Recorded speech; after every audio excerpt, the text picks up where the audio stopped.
नमस्कार स्टूडेंट्स, मैं विजय मलिक आपका अपने चैनल विजय स्फर पे स्वागत करता हूं। तो स्टूडेंट्स, चलिए इस वीडियो में हम बात करते हैं भारत के भौतिक स्वरूप की। तो स्टूडेंट्स, भौतिक स्वरूप से पहले कोरोना के बारे में मैं पहले 2-3 वीडियो के अंदर बता चुका हूं। मेरे हिसाब से आप जागरूक हैं तो ज़्यादा कोरोना के बारे में बात करने की आवश्यकता नहीं है। बाकी आज का पॉजिटिव चीज़ ये है, मैं चेक कर रहा था तो 2200 प्लस मरीज कोरोना से ठीक हो चुके हैं। एक बेहतर पोजीशन में कहूँगा। स्टूडेंट्स, ये आंकड़ा जब 10,000 को टच करेगा, 20,000 को टच करेगा तो कुछ कोरोना के बारे में आपकी धारणा बदलेगी। ये आपकी इम्यूनिटी पावर है जो आपको सब चीज़ों से बचाती है। ज़्यादा डरने की आवश्यकता नहीं है। भय जो होता है स्टूडेंट्स, वो आकर्षित करता है गलत चीज़ों को, क्योंकि आपका मस्तिष्क जो होता है वो आपके शरीर से तेज होता है। वो वही चीज़ें खींचता है जो आप सोचते हैं, वो उसी चीज़ पे रिएक्ट करता है जिस पे आप डरते हैं। नॉर्मल रहिए, बचाव रखिए, बेहतर है। चलिए स्टूडेंट्स, कॉपी पेन निकालिए और स्टार्ट करते हैं भारत का भौतिक स्वरूप पार्ट 1। देखिए, पहले भारत के भौतिक स्वरूप में क्या क्या इंक्लूड करते हैं, क्या क्या शामिल करते हैं। सबसे पहले तो स्टूडेंट शामिल करते हैं हिमालय पर्वत श्रृंखला, जो भारत के उत्तर में है। मैं 3 वीडियो में आपको अच्छी तरीके से स्टूडेंट्स पढ़ा चुका हूं। आप नए सब्सक्राइबर हैं तो पीछे जाइए और हिमालय पर्वत के 3 वीडियो देखिए, जिसमें ट्रांस हिमालय, आपका आंतरिक हिमालय, मध्य हिमालय, महान हिमालय सभी अच्छे तरीके से पढ़ाए गए हैं। उसके बाद देखिए स्टूडेंट्स, ये मैदान है, उत्तरी मैदान, ये असम का मैदान जो नदियों के द्वारा बनाया गया है भौतिक स्वरूप 2 में। तीसरा देखिए स्टूडेंट्स, थार का मरुस्थल है राजस्थान में। उसके बाद देखिए उच्च मध्यवर्ती भूमि, दक्षिण मध्यवर्ती भूमि जो पठारी क्षेत्र में है। इधर आपका पूर्वी पठार, पश्चिमी स्टूडेंट्स आपका उत्तरी दक्कन का पठार को भी हमने 2 भागों में डिवाइड किया है, उत्तर दक्कन पठार और दक्षिणी दक्कन का पठार। ये देखिए स्टूडेंट्स, तटीय मैदान, इनके बारे में विस्तार से पढ़ेंगे। पश्चिमी तटीय मैदान, ये आपका पूर्वी तटीय मैदान। यहाँ से भी क्वेश्चन स्टूडेंट्स बहुत ज़्यादा आते हैं। कहाँ से क्वेश्चन आते हैं ये छोड़िए स्टूडेंट्स, मैं अपने एक्सपीरियंस से पढ़ाता हूँ। आप सिर्फ लिखते चलिए, जो आपको पेपर में आएगा मुस्कुराइए और उसको ठीक कीजिए। तो स्टूडेंट्स, आज के वीडियो में हम सिर्फ 2 चीज़ें पढ़ेंगे थोड़ा विस्तार से। एक आपके मैदान, यहाँ से क्वेश्चन कैसे आते हैं।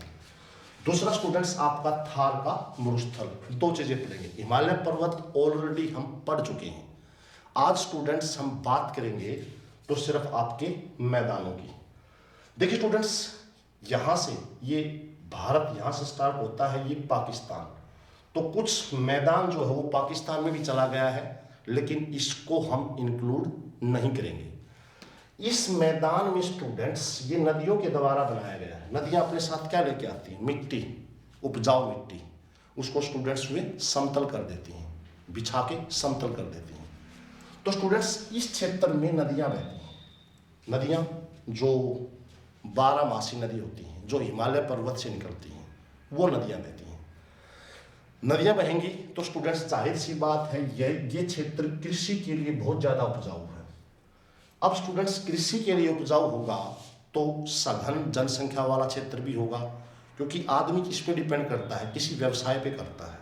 समझिए, किसी व्यवसाय पे करता है तो स्टूडेंट्स इस क्षेत्र में जनसंख्या घनत्व भी ज़्यादा है। इस क्षेत्र में नदियाँ ज़्यादा बहती हैं तो कृषि ज़्यादा होती है।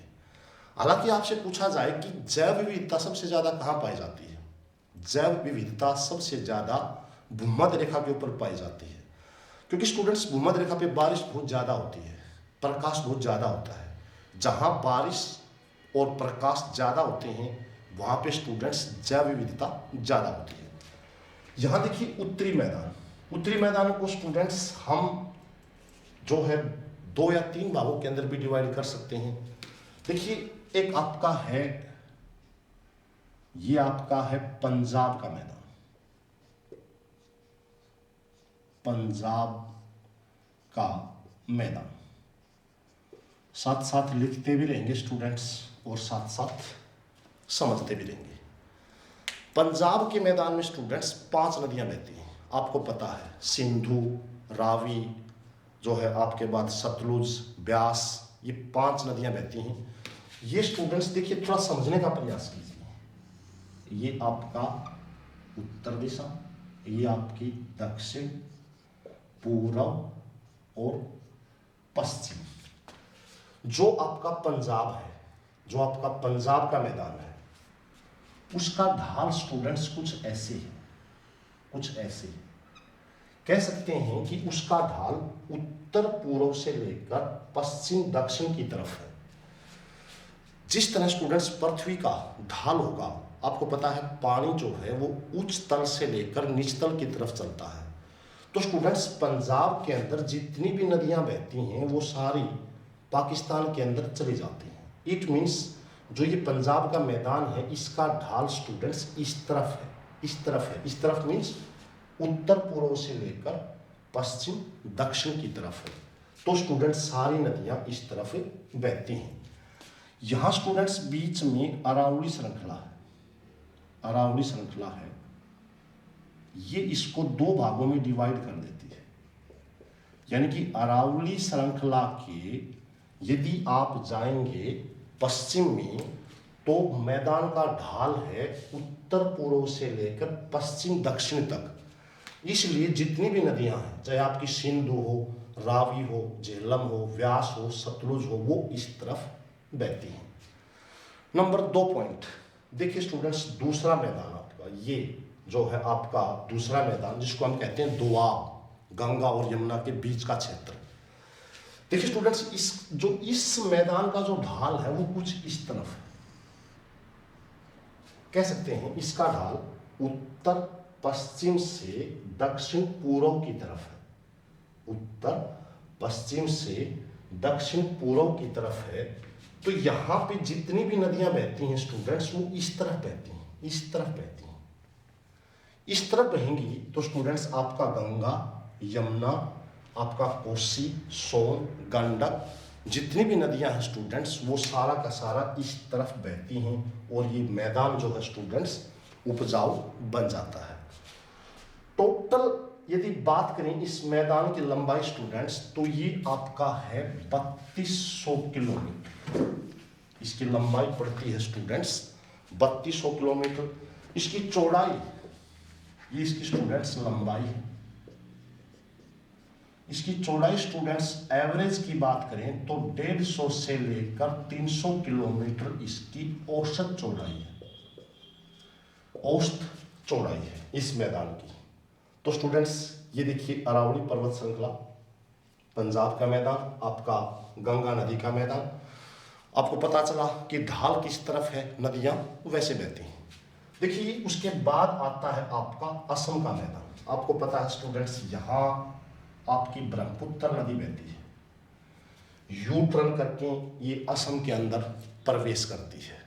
तो स्टूडेंट्स देखिए जब नदियों का चैप्टर आएगा जस्ट नेक्स्ट, उसमें मैं आपको पढ़ाऊंगा ब्रह्मपुत्र कहाँ बहती है, आपकी और देश की नदियाँ कहाँ बहती हैं। अभी हम पढ़ रहे हैं भारत का उत्तरी मैदान। नंबर 3 पे आइए स्टूडेंट्स, आपका है असम का मैदान। इसकी लंबाई स्टूडेंट्स 720 किलोमीटर है, 720 किलोमीटर। देखिए स्टूडेंट्स इस तरह से जो है ये नदियाँ आपकी ब्रह्मपुत्र नदी इस तरफ आती है। ब्रह्मपुत्र नदी के स्टूडेंट्स कई नाम हैं, आगे बढ़ेंगे। और स्टूडेंट्स मांजुली द्वीप, यहाँ पे असम में मांजुली द्वीप है जो विश्व का सबसे बड़ा नदी द्वीप है। मांजुली द्वीप विश्व का सबसे बड़ा नदी द्वीप असम में है, ब्रह्मपुत्र नदी में है। ये भी स्टूडेंट्स बड़ा उपजाऊ क्षेत्र है। अब देखिए जहाँ नदियाँ बहती हैं उपजाऊ क्षेत्र तो अपने आप ही होगा। तो स्टूडेंट्स इस मैदान में आपका गेहूं बहुत ज़्यादा होता है, इस मैदान में आपका गन्ना बहुत ज़्यादा होता है, जो खाद्यान्न है स्टूडेंट्स वो बहुत ज़्यादा होते हैं। अभी जैसे थोड़ा आप कृषि के बारे में जानते हैं, जहाँ स्टूडेंट्स सूखा क्षेत्र होता है वहाँ तिलहन फसलें ज़्यादा होती हैं। आपका राजस्थान है, सूखा क्षेत्र है, तिलहन फसलें ज़्यादा होती हैं जिनसे तेल निकाला जाता है। जहाँ स्टूडेंट्स पानी की मात्रा ज़्यादा होती है वहाँ गन्ना, वहाँ आपका जो है गेहूँ, गन्ना बहुत ज़्यादा होते हैं।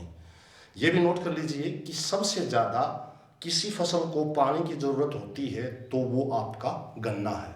आपके ऑप्शन में पाएगा आपको धान, वो गलत है।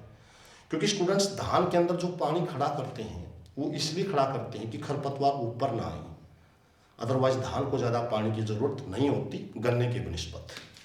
चलिए, मेरे हिसाब से आपको मैदान अच्छे से समझ में आए। अब बात करते हैं स्टूडेंट्स थार के मरुस्थल की। पाकिस्तान में भी है, आपके भारत के अंदर जो है आपका राजस्थान में है, बिल्कुल ड्राई क्षेत्र है। सबसे पहले स्टूडेंट्स ये समझिए कि यहाँ पे मरुस्थल बना क्यों। दो चीज़ जरूर नोट कीजिए। पहली चीज़ तो ये स्टूडेंट्स कि कोई भी मरुस्थल होगा वो किसी भी देश के या महाद्वीप के पश्चिम में होगा। पहली बात तो भारत का देखिए पश्चिम, यहाँ पे मरुस्थल है। इसके कारण क्या होते हैं? पहला कारण होता है स्टूडेंट्स कि किसी भी महाद्वीप के पश्चिम में जो हवाएं बहती हैं, पश्चिम में जो हवाएं बहती हैं वो कभी भी बारिश नहीं करती, कभी भी बारिश नहीं करती। जो पूर्वी मानसून होती हैं स्टूडेंट्स, वो आगे बढ़ते समय अपने जल को पहले गिरा देती हैं तो बारिश नहीं हो पाती। इस वजह से वहाँ पे मरुस्थल बन जाता है।